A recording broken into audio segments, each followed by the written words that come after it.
So when you met the Wachowski brothers Yes. for Jupiter, what they asking for? What kind of music they asking? Well, the first time I worked with the Wachowskis, it was for a movie called Speed Racer. And we had an awful lot of music that had to be written for that movie. And we spent a lot of time together, and we got along great. And I just had probably the most fun I've ever had on a movie. I loved working with them. So when they asked me if I'd be interested in working with them again on Jupiter Ascending, I thought, absolutely. And they said to me, but we want to do this differently. They said, we don't want you to just take the movie and write music to it. We want you to write the music before we start shooting, so that we can then use that music to edit our movie. Because a lot of times when you're editing a film, you use other people's music. You just put in whatever. You take it off a CD and you put in, just so you can see if something's working. And Andy said to me, he goes, well, why would we want to use somebody else's music? We should just use our own music to edit our movie. So I went ahead and I wrote around 80 minutes of music that we recorded in London. And I had no pictures, no bits of the movie to look at. All they gave me were these descriptions on cards, which described characters, it described places, it described situations. So they basically wanted me to write a symphony for their story. So I wrote this 80-minute piece of music, and we went and recorded it, and then they took those pieces of music and they used those while they were making the film.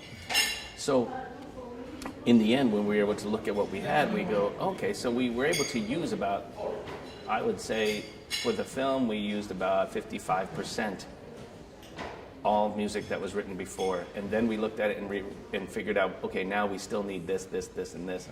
And then I went and scored that in a more traditional way.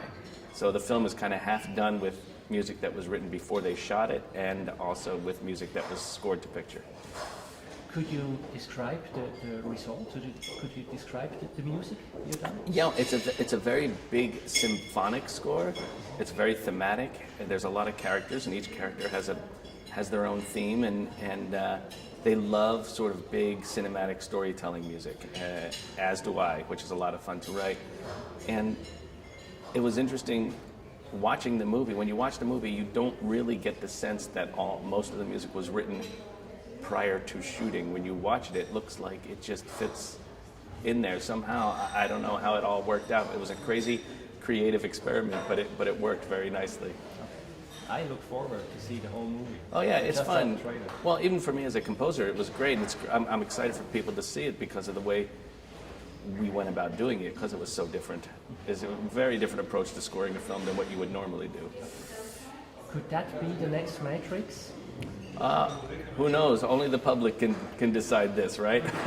You never know. The thing is, you work on things, you make art, and you put it out into the world, and people either like it or don't like it. And all that is really important is that you are happy with it, and you of course hope that other people do, but you have no control over that, so you just do the best you can and you hope for the best. Was it your idea to hire Lucas for this job? Yes, it was. I had worked with him several times. I'd come here for different concerts, and as a conductor, I love what he does, and I love how he treats the orchestra. And so I knew we were going to be recording in London, so I thought this would be a perfect opportunity to see if he'd be interested in doing this for this film, which it was a type of job that he had never done before, and it's very different than conducting just a symphony orchestra or a concert, because there's a lot of detail involved when you're recording a score. You stop and start, and you fix things, you change things. Sometimes I will go in and change an entire piece of music, which then he has to be ready to accommodate and tell the orchestra what needs to change. So there's a lot of craziness that happens in a recording session. But I figured that he would be perfect for it because he's so good with communicating with the orchestra, and he's so precise. He knows if he hears one small thing that's wrong, he can pick it out. And he goes, up, hold on, over here, I heard this, let's fix that. Okay, now let's move on. And he's very good with the details. And he's just a really nice guy. So I thought this would be a perfect sort of match, and we had a great time together, and he did a wonderful job. You would never know that was his first time conducting a film score. And you're not a conductor? I conduct when I do concerts or things like that. But when I'm doing a film score, I would rather be in the booth with the director, and then I can watch the film as we're listening to the music, and I can talk with the director, and we can figure out, is this working, is this not working? So it's very important to me during those situations to have somebody that I trust up on the stand. Yeah, then you have you can concentrate you on Yes. other details on Absolutely. Yeah. I can make sure it's fitting the way it needs to fit in the picture. Otherwise, you're up there and you're conducting. You may not hear everything. You don't see how it's fitting to the picture. You have to go back inside and watch it after you do it, then go back, and it wastes a lot of time. And it's much more efficient just to be there and communicate with the director as you are listening to the music. For how long do you work recording that movie? How long is a session like this? We had about, I think, 7 or 8 days of recording for that movie. And that's about average for a big movie like that. Could you give us more examples about that collaboration with Ludwig? Maybe something funny or something behind the scenes? You know, he's a... we love...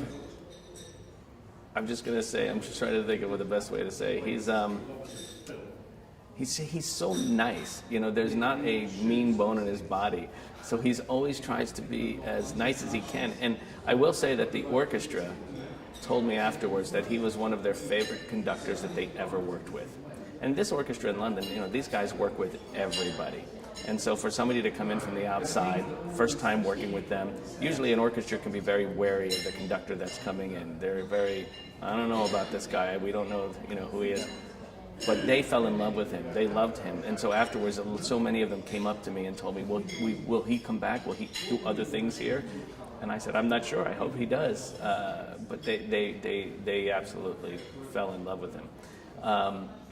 And we have a lot of fun when we're recording, too. He was very nervous about recording because he hadn't done it, so he wasn't sure if he was going to do a good job or if he was going to be able to do everything we needed. But once he started, he just fell right into it.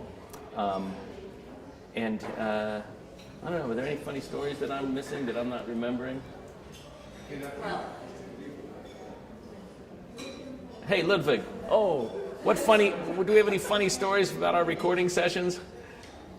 A funny story? Yeah, was there anything funny that happened that you can remember? That was only during the Led Zeppelin concert. Paul Vincent. What's that? Vincent? I said Vincent always. I was gonna say that, but okay, I'll say that. I was gonna mention that, but I didn't know if I should say that or not. But one of the guys on my team, he's a recordist and a music editor, and his name is Vincent Cirilli, and I brought him from the States over with me, and so every time Ludwig would talk to him, he would call him Vincent. Okay. And so we would be in the booth going, who's he talking to? Who's Vincent? You know, and Vinny, we call him Vinny. Vinny would be like, yeah, I think he's talking to me. You know, Vincent, and this thing. So every time he would say Vincent, it was just, the whole booth would kind of crack up. And I don't know why, but it was funny. What do you think about here? Switzerland, Lucerne, Well, this our is, concert hall we have. I love the KKL concert. I love that place. It sounds amazing. And this is my 3rd year coming here.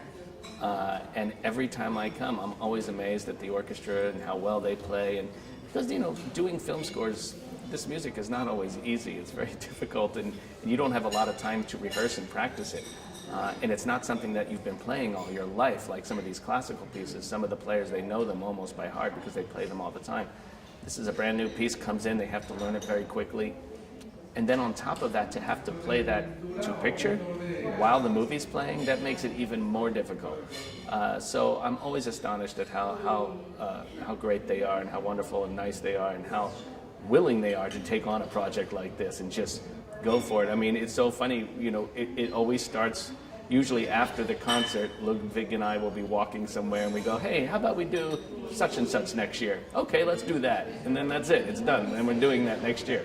You know, here we are, last year we did Star Trek 09, and now afterwards we went on a hike and we said, well, let's do Into Darkness next year. Okay, and here we are doing Into Darkness. So it's such a great town to come to. I love the city and I love the people, and it's just been fun every time I've been here. Perfect. Thank you so much. You should also say, if we can add in, that it was the first place that played a concert of your music.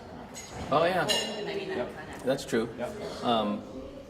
Yeah, one of the really special things about Lucerne is the fact that this was the first place where they actually did a concert that was a full concert of just my music.